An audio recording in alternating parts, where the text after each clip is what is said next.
Today, I'm going to be telling you about my relationship with my father and how when I was younger, I didn't call him dad. I called him the boogeyman. I'm going to be telling you about the relationship I have with him now and the relationship I had with him when I was younger and how he was, very much so, the nightmare in my dreams. So, without further ado, thank you for letting me vent with you.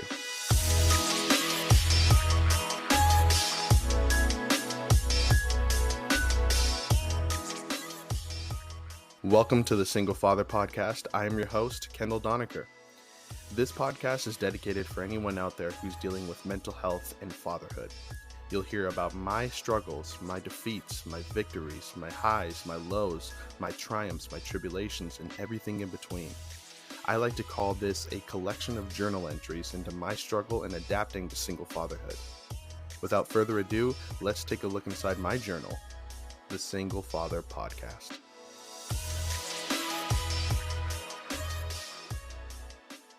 My relationship with my father now is a little bit complicated.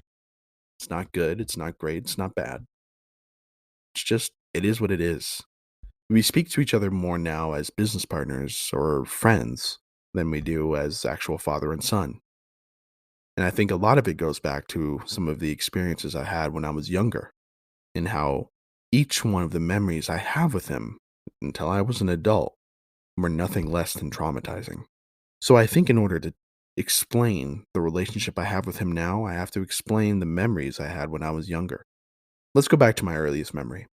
One of my earliest memories was watching him argue with my mom in a separate room with me peeking around the corner. I watched my mom cry in turmoil and tears, and I remember running over to him and with my little tiny arms hitting him, trying to get him away from my mom. That's my earliest memory. Another memory after that just gets more and more traumatizing as it continues.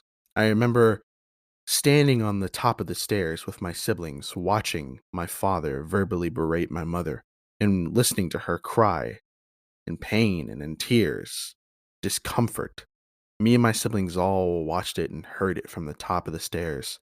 And it happened all the time, but that memory in particular, I remember specifically because I was trying to get my siblings to go in another room to avoid them from the traumatizing experience that I still remember to this day. Another memory was, well, I came home from school one day. And you know how you walk into a room and you just automatically feel the negative energy in the room? Well, that happened.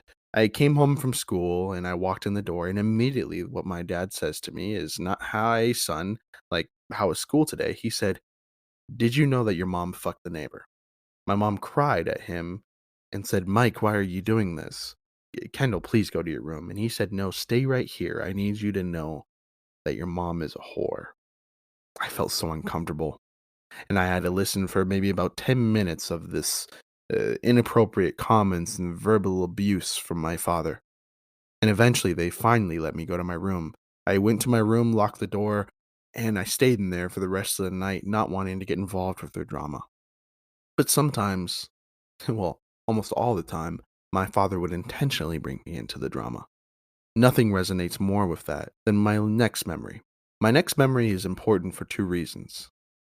I'll tell you one of them now. I remember sleeping inside my bed and just peaceful, comfortable, a little kid, full of joy and the world at his hands. And I remember that night, my father dragged me out of my room and told me to come with him. He wouldn't tell me why at all. I said, where are we going? He wouldn't tell me. He just said, "Come with me." So he stood me up, put his hands on my shoulders, and walked me to his bedroom. He opened the door and my mom was standing right there, and he said, "Anything you have to say to me, you can say in front of him," referring to myself. My mom started crying and asked me to go back to my room, and he said, "No, you can continue the conversation with your son right here." I don't remember what happens next. I don't remember if they allowed me to go back to my room or if I stayed there and listened to the whole conversation that they had. I just remember that was one of the most traumatic moments of my entire life. Later in the week, I remember that my mom would often sleep in my bed.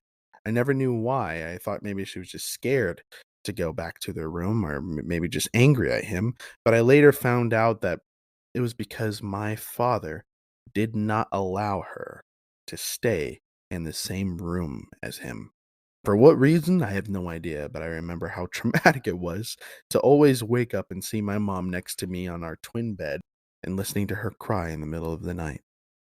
The next memory I had was a little bit more serious. I remember me, my dad, and my mom were in the living room watching TV.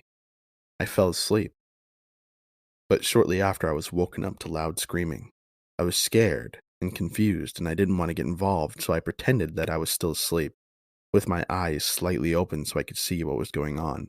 Their argument persisted to be louder and more intense.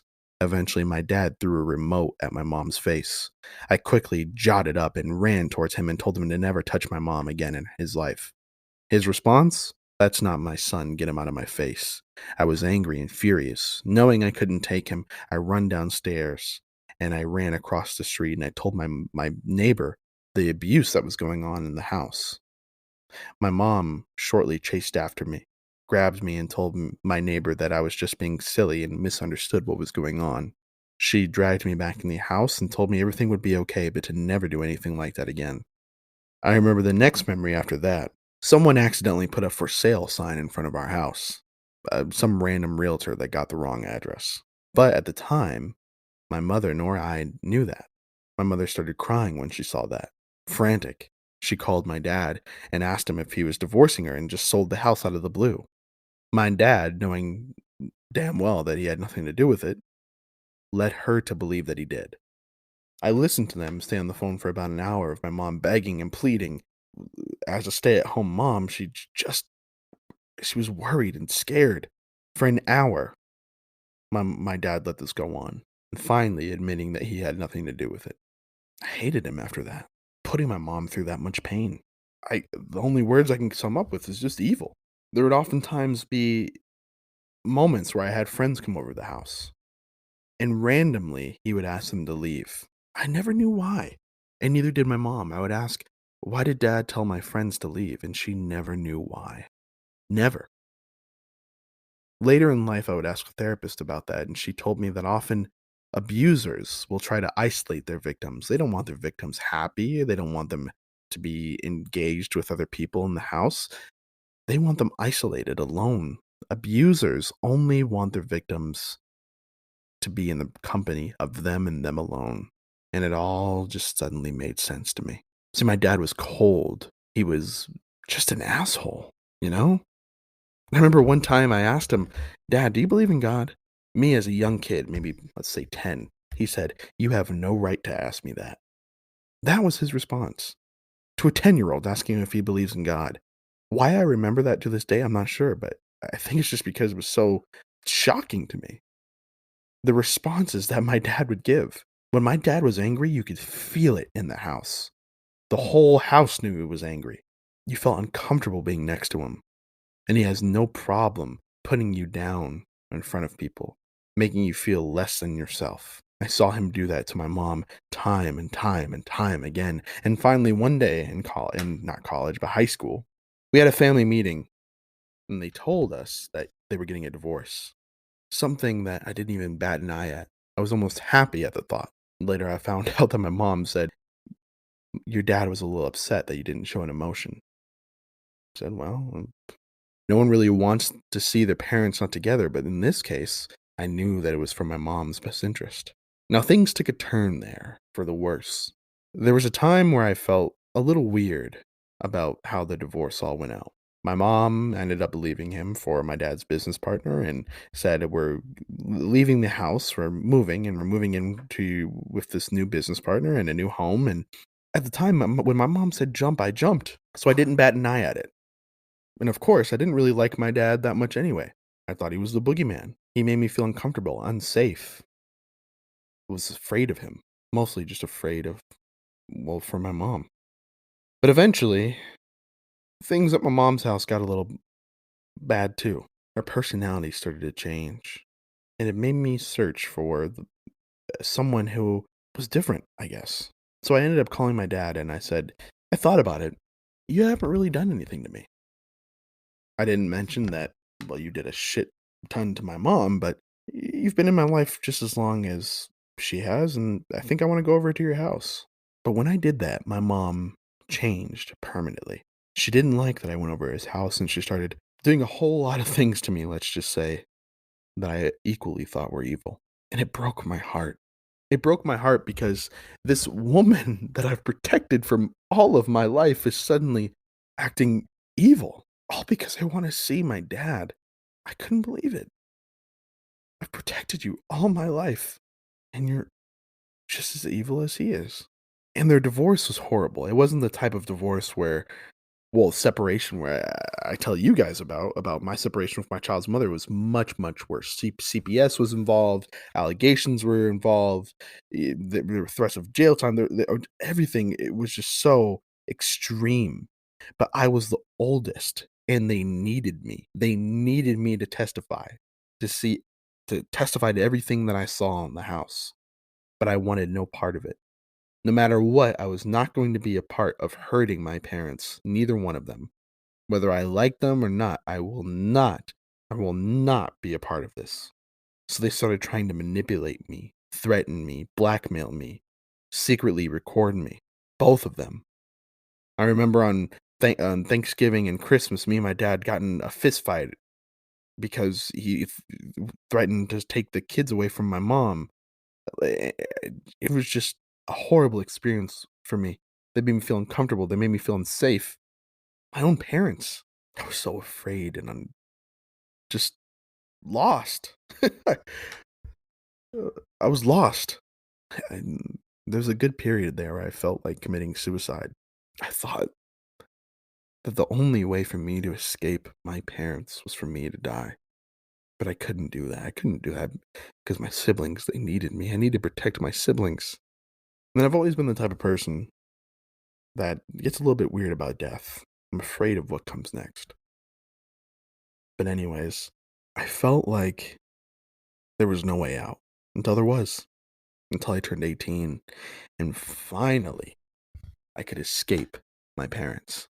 Now, for any of you listening to the podcast for a long period of time, know that in between that period, CBS got involved. My nana adopted me. I went to 4 different high schools in the period of me being in Las Vegas. Um, I went to a behavior school. I got expelled for weed. Again, 4 different high schools, and finally I graduated, and I had enough of Vegas, and I had to move away to Reno to get away from my family, to get away from my parents, to get away from everything. Even my siblings were just lost in this manipulative behavior, this brainwashing um, regimen that was my mother.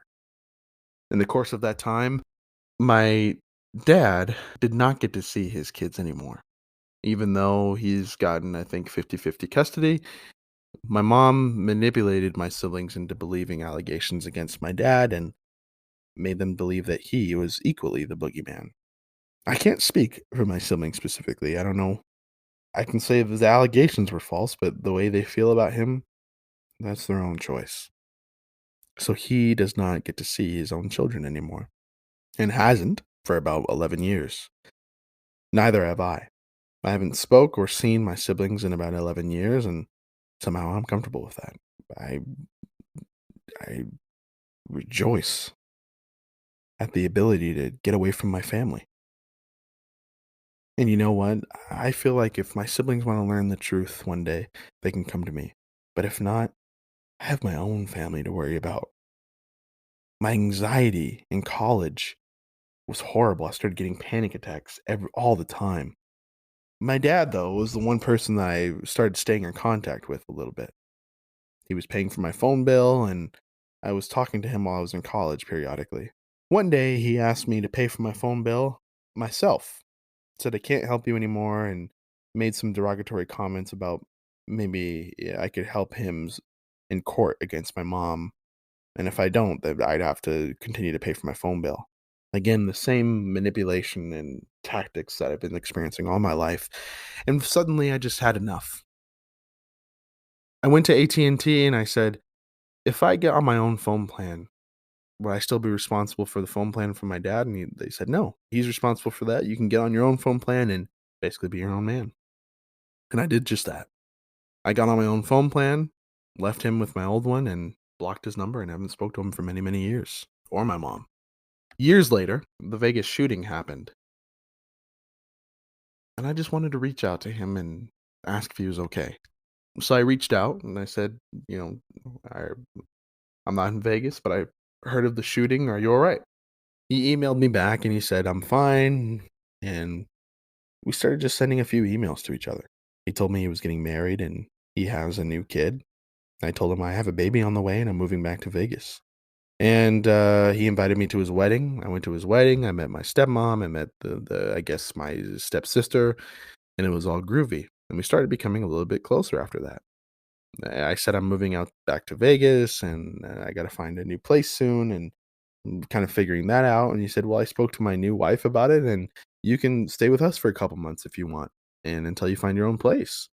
And I said, "Well, sure, no problem." As I stayed with him, one thing was apparent: he was a new person. I didn't see the boogeyman anymore. I saw a person who loves his new kid and loves his new wife and is trying everything he can to be a better person. I didn't see the asshole that I saw when I was a kid.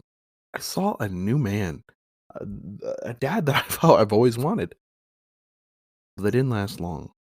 As I stayed there a couple months in, I just started to see little glimpses of the man that he was. When he was mad, say it with me, the whole house could feel it. I saw him every once in a while berate my stepmom, put her down, told me, never get married, Kendall, right in front of her. Clearly on her face, she didn't like that. I saw, there was one time she complained that they didn't really have a good honeymoon. And right in front of her parents, he said, you try being sick. I'm sick. Okay. Blah, blah, blah. I just felt this kind of disgusted by it again. Like, here you are with a second chance and you're going back to your old behaviors. And you know what? He got content. Now he's married. He has her. Now he's in control. And he loves being in control. He loves putting women down. He loves letting them know that he's the boss. But he didn't have a lot of money. In fact, my entire life, he was always trying to start this business of his that never really got running. And when he got married to my stepmom, he says, I have this business and it's going to get running. I remember when I was younger, he would often try to get the hustle on. He would make me sell waters with him on the strip. And I'd have people come out and seize our water buckets, and I'd get in trouble on his behalf because you can't sell waters on the strip in front of casinos. I just remember he'd always have a scheme or something up his sleeve. Well, my stepmom was a very successful real estate agent. And he was kind of a stay-at-home dad that was trying to get his business up and running. The point being, she didn't need to put up with that shit. And, spoiler alert, she didn't. After months and months of living in that house and watching him berate her, put her down, his anger getting the best of him, it got bad. And, I found an opportunity to finally move out. I did. I'd say 2 months later, they're getting a divorce. She kicked him out. It's funny because there's a point where he told me in that time of me living with him that drama surrounds me. I look at him and I said, "You are the cause of my drama." Now, remember earlier when I said that that memory was important for 2 reasons? Let me tell you the second reason.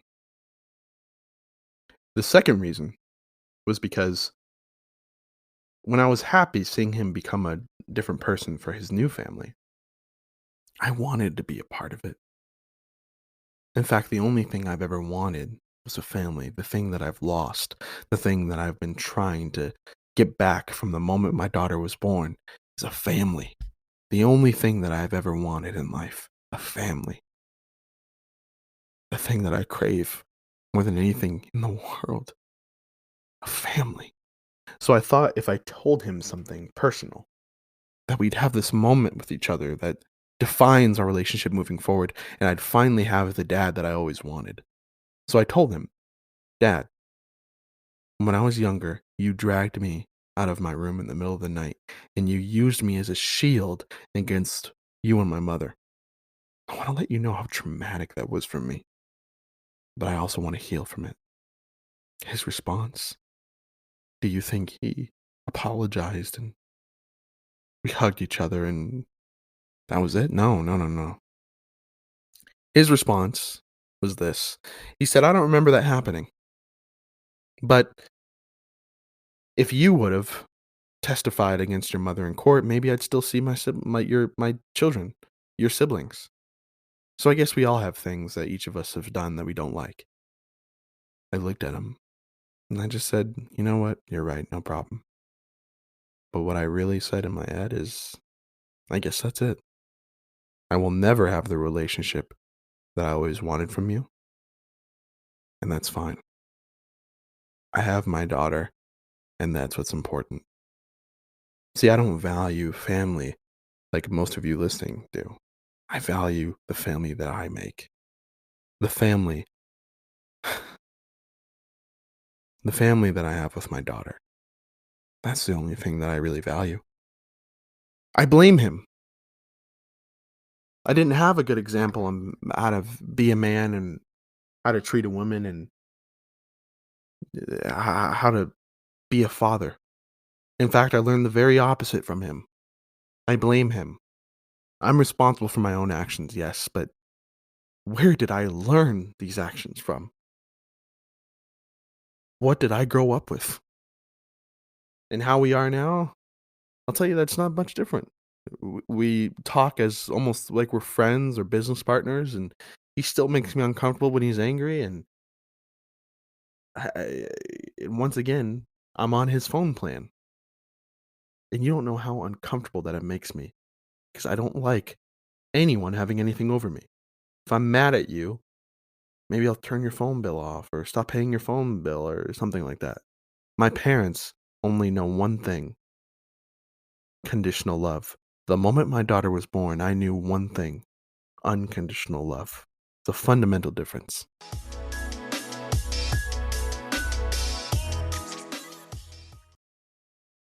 If you haven't heard about Anchor by Spotify, it's the easiest way to make a podcast with everything you need in one place. Let me explain. Anchor has the tools to allow you to record and edit your podcast right from your phone or computer. When hosting on Anchor, you can distribute your podcast on listening platforms like Spotify, Apple Podcasts, and more. It's everything you need in one place. And best of all, Anchor is totally free. Download the Anchor app or go to anchor.fm to get started.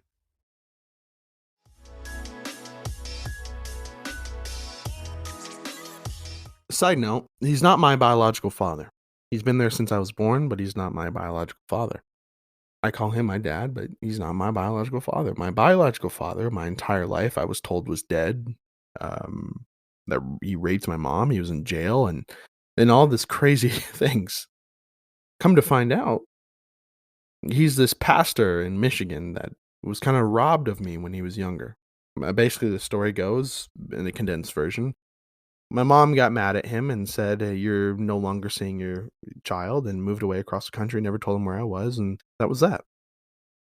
Now, I'll tell you why I don't want a relationship with him. I met him one time on my high school graduation. He flew down here. I met him. It was fine. And he went back. But why I don't want a relationship is when my daughter was born, I knew that I would go to the ends of the earth. I would go to hell and back. I would move mountains to be with my daughter. And he didn't do that for me. And that's just something that I can't forgive. Now you can say, well, your mom moved away and blah, blah, blah. I don't care. I don't care. I know what I would do. I know the love in my heart for my daughter. And if someone didn't do that for me, then they don't have the love that I have for my daughter. That's my relationship with my parents. That's my relationship with my father. That's the example that I have. But I promise you here today, that if I ever have a son, I'm going to change this. I'm going to show my daughter what it means for a man to be in her life. I am a single black father. I am proud of it. And I am proud to say that I am now the man that I've always wanted to be and will continue to better myself for my daughter. My definition of a man is someone who tries to do the very best thing and searches for the best thing to do, even when it doesn't benefit them. I love my daughter, and I'm here to tell you today, I'm a good father. Thank you for letting me vent.